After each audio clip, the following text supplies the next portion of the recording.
Hello YouTube. On the last video I made about injuries, I asked you guys a question. I had made a segment about the psychology of pain, and in it I mentioned tendinitis, and I was wondering if it would be something that you would be interested in learning more about. And all of you were actually 100% in agreement with that idea. So this is it. This is the anti-tendinitis guide. Everything you need to know to make sure that you are never bothered by that type of injury ever again. And I perfectly understand also why so many of you were interested and why so many of you deal with tendinitis. And that's because this is the most common type of injury, what some people call an overuse injury. I myself have dealt with tendinitis in the past, so I have a lengthy experience with that problem, and it stuck with me for years and years until I finally managed to figure it out. So today I'm going to pass down all of my knowledge to you so that you can get rid of that problem, hopefully forever. So since it represents most injuries, it's interesting to discuss what tendinitis is. Tendinitis is essentially the inflammation of a tendon, as the name indicates. And it's something that doesn't only affect lifters.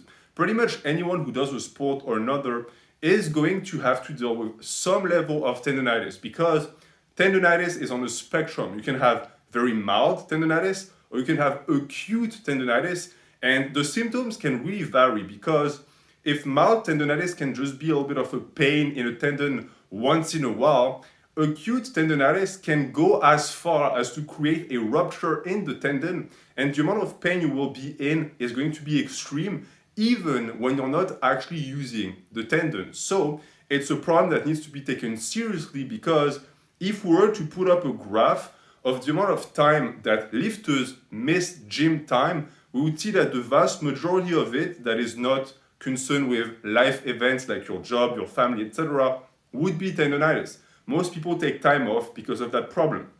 But you will see that this might not actually be the best idea to start with. So the inflammation of tendinitis, what causes it? Well, it's mainly caused by movement or a lack thereof, because there is a nuance. Too many people think that they moved and therefore they got tendinitis. That is a good assessment of the situation, but not a good way to then reverse engineer the problem, because the obvious solution would be to just stop moving. And that is the worst thing you can do, because if you can get tendinitis by a movement, you can aggravate the tendinitis if you refuse to move afterwards. And this also shows that tendinitis is mostly due, again, to physical factors and not necessarily to passive factors such as the environment. There is a lot of talk about inflammation in regards to diet. That type of inflammation concerns the organs and soft tissues more, and it's more of a global perspective on the science of inflammatory damage rather than something localized like tendinitis. So even though technically you can modify the amount of inflammation on your tendons via modifications in your diet, it's not going to be major, so I won't talk about it today. But keep in mind that even though I'm going to focus on the movement aspect of the thing, you have to take into account recovery, because you can give yourself tendinitis if you're too stressed out, if you don't sleep enough, or if your quality of rest is not properly managed via your program. These are easy to take care of. You just have to be better about it. But I mostly want to insist on the stress thing, because your tendons are connected to your central nervous system. And I firmly believe that external factors such as stress can aggravate a pre-existing tendinitis, making it so that the methods I'm going to share today are not going to be as effective. So before you even attempt to rehab your tendinitis, rehab the environment around it first. Okay, the movement comes later, but the movement is going to be the most important, because your tendons got inflamed via your training. They got inflamed because you trained your muscle. When you train the muscle, what do? You recruit the tendons, because the tendons are essentially strings that pull on the muscle. I'm not going to expand too much on the biomechanics of it all, because it's not super important to understand, but just understand that muscles and tendons work hand in hand, and that you developed tendinitis because you are working a certain muscle. meaning that you also could have been working the muscle in a fashion that put too much stress on the tendon, something we'll discuss afterwards. But there is a possibility of that, because when you lift, the damage is spread out throughout the body. So the structure handles the damage. Optimally, as bodybuilders, we want the muscles to take the brunt of the damage, but you cannot stop the tendons from also experiencing some wear and tear. That is perfectly fine, but it needs to be reduced for one simple reason. Muscles exist to recover.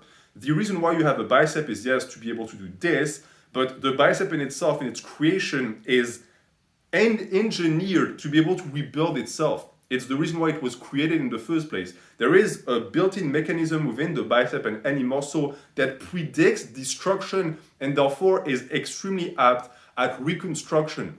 That doesn't exist in the tendon. So nature, the way we're all built, intended the tendons to be extremely resistant, but also to have very poor recuperation because they're never really supposed to get hurt.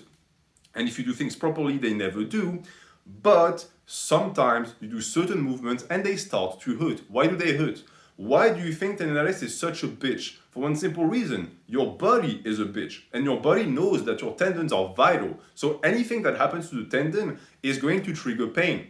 When you destroy your muscle fibers, you feel soreness, but that's not pain. You know why? Because the body knows that it's no big deal. It's just telling you, okay, here is soreness, just so that you know that the muscle is a little bit fatigued, so you give it time, but you don't feel any pain, right? It's not really pain when your legs are sore. You interpret that as pain, but it's not. Tendinitis is pain because the body is like, okay, this doesn't repair itself. I don't know what you're doing to this part of the body, but I don't have the ability to make it grow thicker and bigger as fast as the muscles, so stop. Here is some pain so that you stop.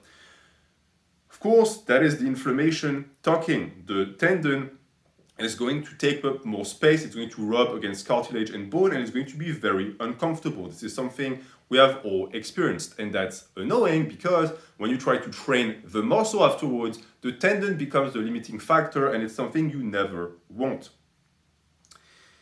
And the solution to that, as I said, would be to just stop working the muscles, right? Working the muscles is what caused the tendinitis, so by definition, if I just stop working the muscle, then it's going to go away.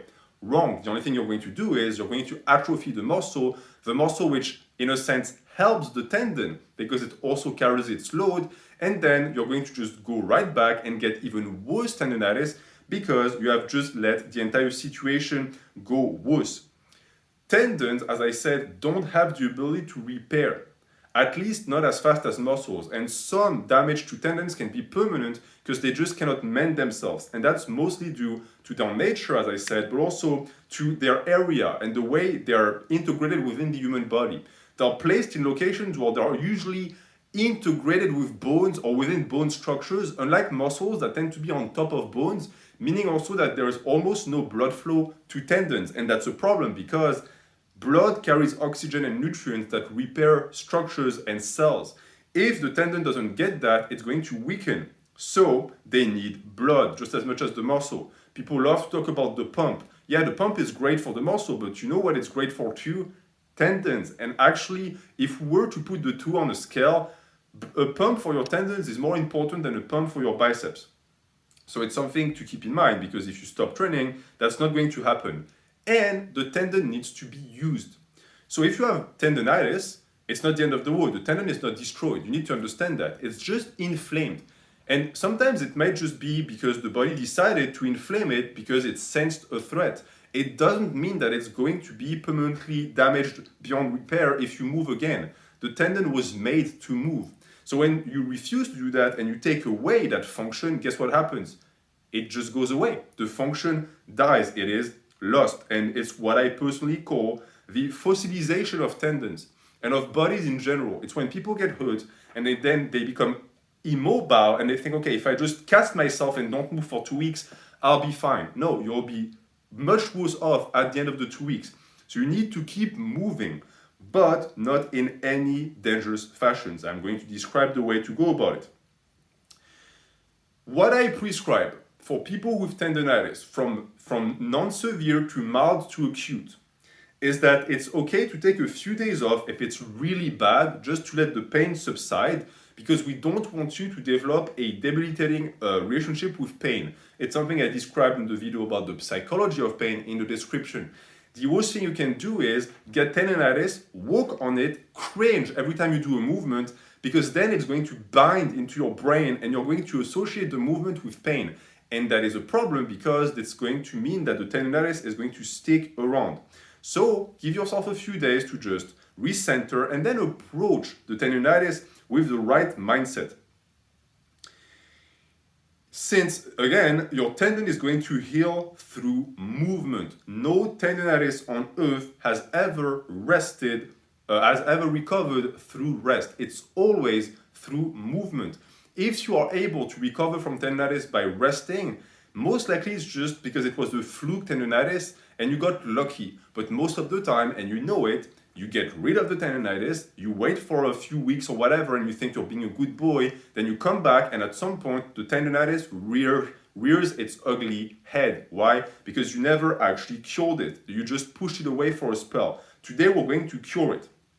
And since the role of tendons is to allow movement, if you rest it, as I said, it's not going to actually go the way you think it's going to go. The worst thing, and something that I already mentioned, is that pain will come back because what caused it didn't change. So here, it's a discussion about effects and symptoms. Too many people think of tendinitis as a punishment, and they feel the pain, they see the inflammation, and they think, oh, poor me. Well, no, not poor you, poor tendon. Your tendon is forced to inflame itself because of something you're doing. You're not the victim in this. Your body is the victim. You need to take better care of your body.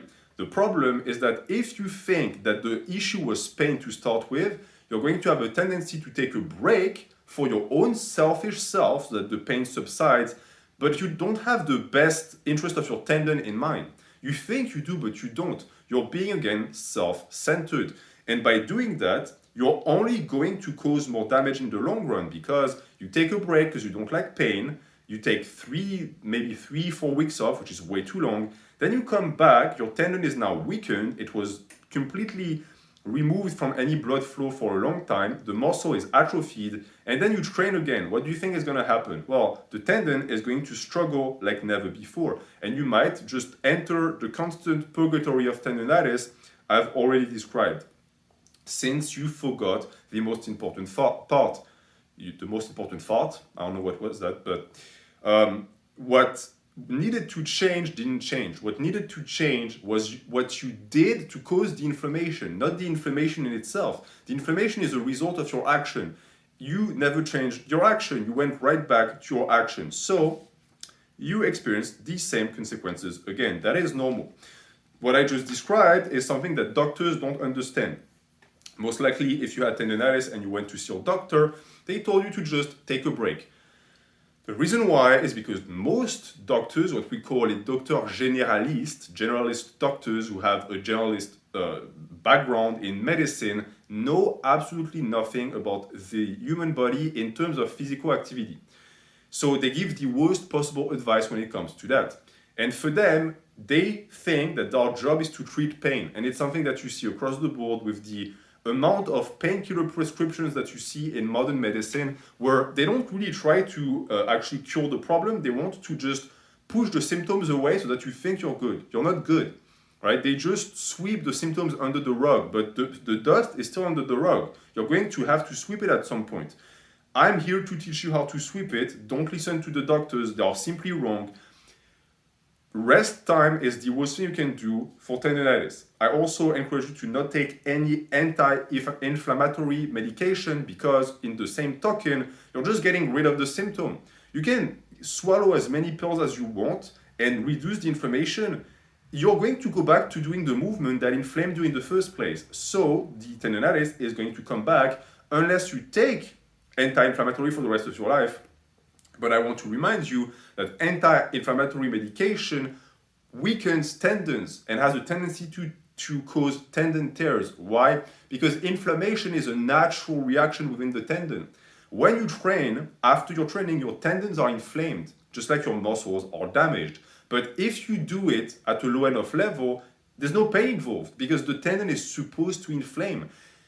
As I said, tendinitis is a spectrum. We all have tendinitis, but for the majority of us that have no pain, we have non-existent tendinitis. So it's just a mild inflammation that goes away in a day. People who have non-severe tendinitis, it lasts a day, etc., into severe. So it's the degree of inflammation that you cause to your tendon that creates the tendinitis, okay?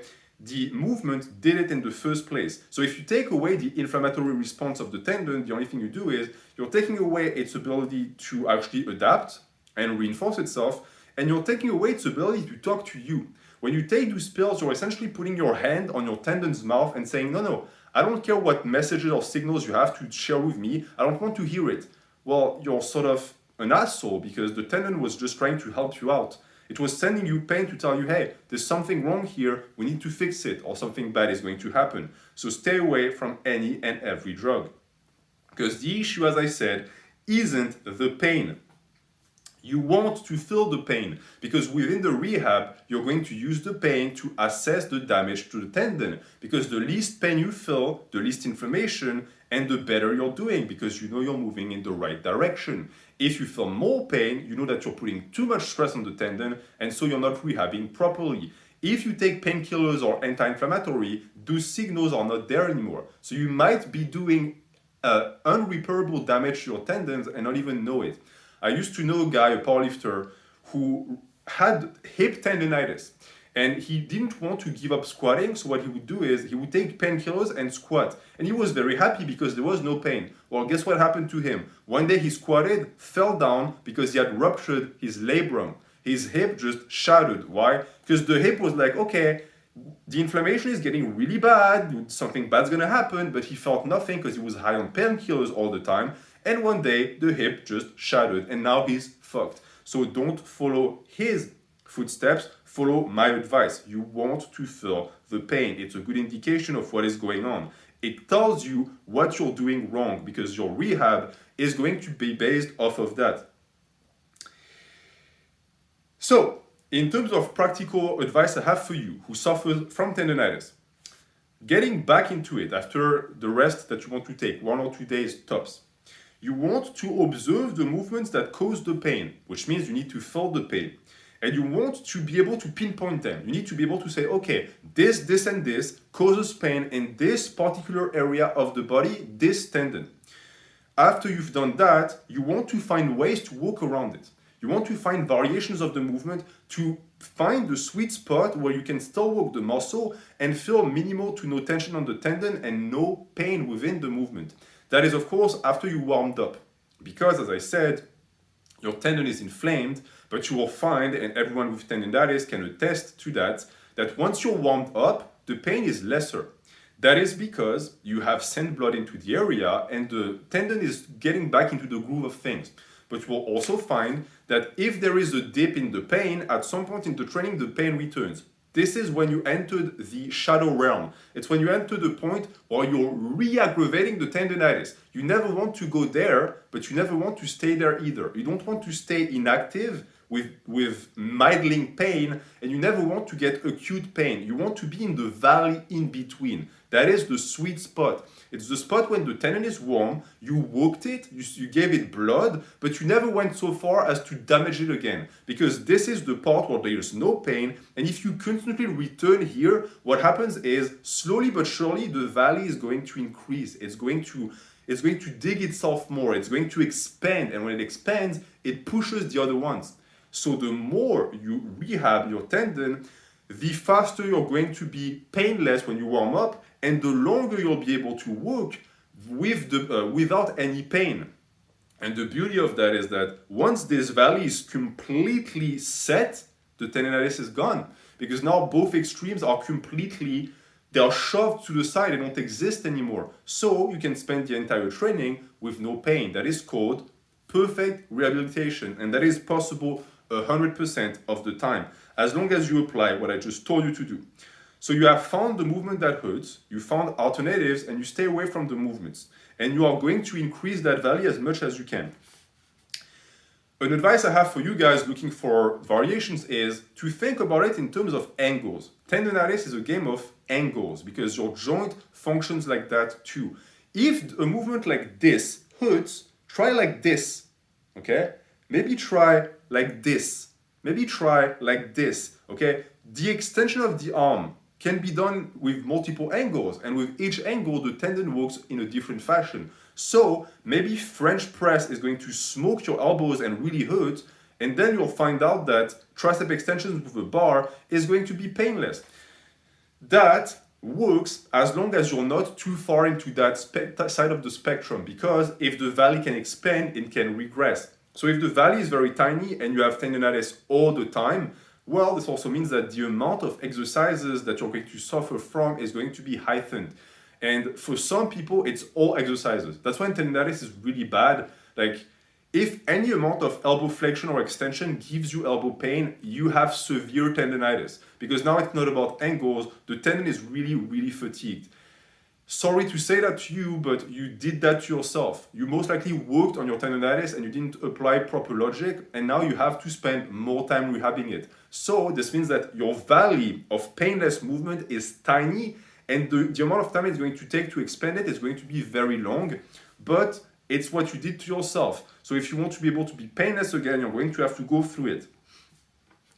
So as you send blood into the muscle without pain, you also must try to reintroduce the faulty movement without any load, because you want to regain the function. I've already described that. And if at that point you find out that the movement is just painful always, I suggest you banish it, because it just might be a bad movement. And you would be surprised about the amount of people who do movements that hurt them, but they continue doing because they think it's mandatory. For any movement you cite me, I can find you 15 variations that work just as well. You don't need to continuously carry that cross. Just dump that movement and move on. You're going to damage your tendon beyond repair. You're going to end up with global tendinitis.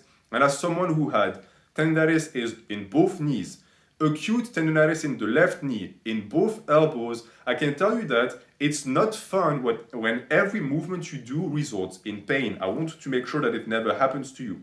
But there is hope, because nowadays I'm 100% painless all of the time, because my valley is gigantic because I rehabbed properly. So this is the way you're going to go about it.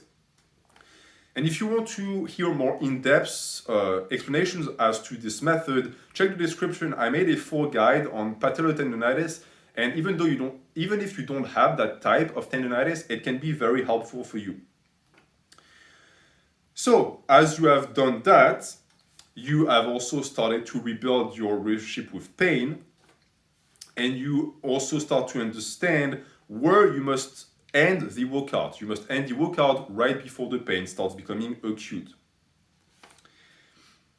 Because, and that's sort of the entire end message of the video, the real problem with tendinitis is not the pain, it's what the pain is telling you. The pain is telling you that something is going to rupture. And that is because, in a sense, your tendon is like a thread and you're just moving the thread back and forth. If it starts to fume, that means the thread is going to snap. And this is something that a lot of people don't realize, but when you watch these compilations of people tearing a bicep, these people had acute tendinitis in bicep tendons for month and month. They just ignored it.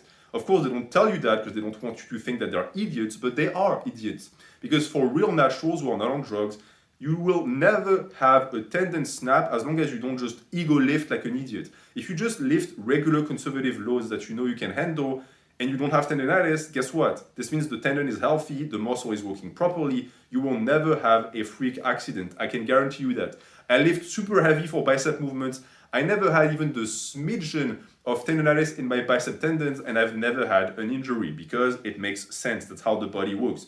You think your body just wants you to just fold in half and snap your tendons? Your tendons are vital to your body. It's what your body cares about the most after the organs. So any single time the body senses any threat to the tendon, you will know immediately. So there's no need to be paranoid about it. Just approach tendinitis with a cold head and a logical approach. And doing that means that you're going to always train around it. You cannot fight tendinitis. You cannot sedate tendinitis. The only thing you can do is you can try to appease it. Appease it enough that eventually it sort of allows you to go back to your regular life. But you cannot just go at it like a barbarian. Too many people do that. They think, oh, I have tendinitis, I'll just power through it. So they warm up, then the pain is gone, they think, okay, great, but then they enter the valley of pain, making the tendinitis worse for the next time they train, and it's a vicious cycle. So don't do that, okay? Train around the pain, which will allow you eventually to train without any pain. So don't overreact, but don't underreact. Don't overreact in the sense that you're going to either be paranoid and stop training or train too hard, but don't underreact in the sense that you're going to just let it be and think, oh, it's just some pain. No, it's going to get worse and worse. Or you're going to just keep it at a mid-level because you're never going to actually train intensely on it, but then it means that the muscle will never actually make any progress. So it's not something that you want either. And in terms of things that are on the side that concern the environment and not the training, I can tell you that icing the tendon, if it's exposed, can help because it reduces the inflammation and sends blood into the area. But keep in mind, again, that this is not how you're going to fix the tendinitis. It can help with the valley by reducing the inflammation over time with a helpful and healthy method that doesn't introduce drugs into the mix. But it's not going to cure you. However, something that I've found with acute tendinitis is that when you're done with the training, your tendon is going to be very warm. You're going to feel it to the touch. That means that there's a lot of blood in the area. That's really good. What you want to do is you want to go home, let the blood subside, and when the tendon is cold, apply a cold pack. Because now you get the best of both worlds. The tendon was inflamed long enough to get a resistance reaction. Then you reduce the inflammation manually, and that is going to lead in the long run to, as I said, a faster recovery.